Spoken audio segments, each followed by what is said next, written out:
खंडवा जिले में अवैध शराब का एक ऐसा गजब खेल चल रहा है कि अब शराब ठेकों से निकलकर सीधे ढाबों और किराना दुकानों तक पहुंच गई है। लेकिन जिम्मेदार अधिकारी आंखें मूंदकर तमाशा देख रहे हैं।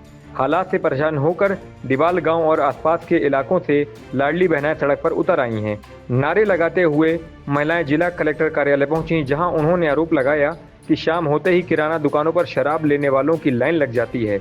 बच्चे भी नशे की गिरफ्त में आ रहे हैं, लेकिन पुलिस कार्रवाई ना के बराबर होती है। शराब की वजह से गांवों का माहौल बिगड़ चुका है। घरों में झगड़े, मारपीट, गाली गलौच आम हो चुकी है। एक महीने में यह दूसरी बार है जब महिलाओं को आंदोलन करना पड़ रहा है।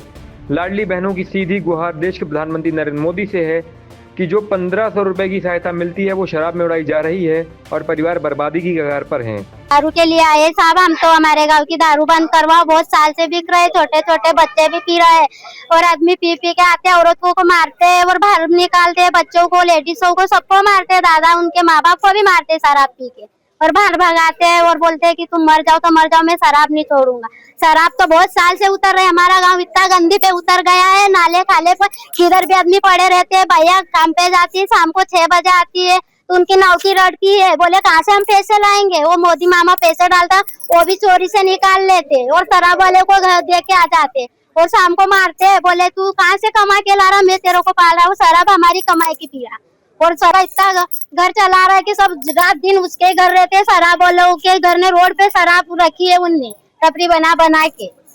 कुछ भी करो, मैं तुम्हारे को कहीं की विधवा कर दूंगा, तुम्हारे आदमियों को मार डालूंगा। तो ये भी हमने बोला कि कैसा मरवाएगा तू, तो हमको बता दे पहले, हम उसकी जानकारी आगे बताएंगे। तो बोले मैं क्यों बताऊं? उसके छोटे छोटे बच्चे बोलते हैं दुकानों पे कि ये जितनी भैया जा रहे हैं उनको हम कहीं की पूरी रांड कर देंगे। बोले कहीं शराब बहुत साल से बिक रहे, छोटे छोटे बच्चे भी पी रहे हैं शराब। हमारे यहाँ बहुत 10 से 12 साल से शराब बिक रही है। इसका किसी भी प्रकार का मुद्दा नहीं किसी ने उठाया था।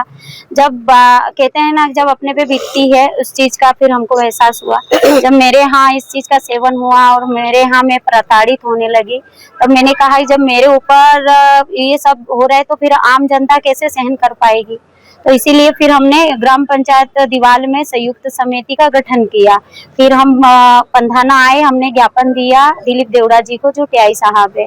उनकी हमें काफी मदद रही। उन्होंने कहा आप ये संयुक्त समिति का गठन जिला स्तर पे करिए और उसके बाद में जिले स्तर से जब तुम्हारी जो समिति है इसका रजिस्ट्रेशन हो जाएगा तो आप पूरे जिले में सब दीदियों की मदद कर पाओगी। इसलिए फिर हमने वहाँ पे समिति का गठन किया और फिर दीवाल में, हमारे यहाँ दीवाल में ऐसा माहौल हो गया था कि 12 साल 13 साल के बच्चे दारू का सेवन करके पूरे कपड़े उतार के खुलेआम घूम रहे थे। हमने कहा कि भाई हम महिलाएं हैं, हमको देखने में शर्म आएगी तो हमारी छोटी छोटी बालिकाएं हैं, इन पे भी असर होगा। फिर हमने सारी समिति के 70 बहनों को लेकर हम पहले भी आ चुके हैं, जिससे ये रहा कि यहाँ पर अपर कलेक्टर महोदय थे जिन्होंने आबकारी अधिकारी को और एसपी महोदय को हमने ज्ञापन दिया था। तो एसपी महोदय ने भी डायरेक्टली दिलीप देवड़ा जी को फोन लगाया और हमें बहुत मदद मिली है। महिलाओं की साफ मांग है कि गांव को शराब मुक्त किया जाए, अवैध शराब बेचने वालों पर सख्त से सख्त कार्रवाई हो।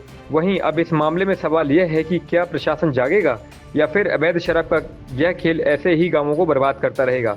पंजाब केसरी के लिए खंडवा से मुश्ताक मंसूरी की रिपोर्ट।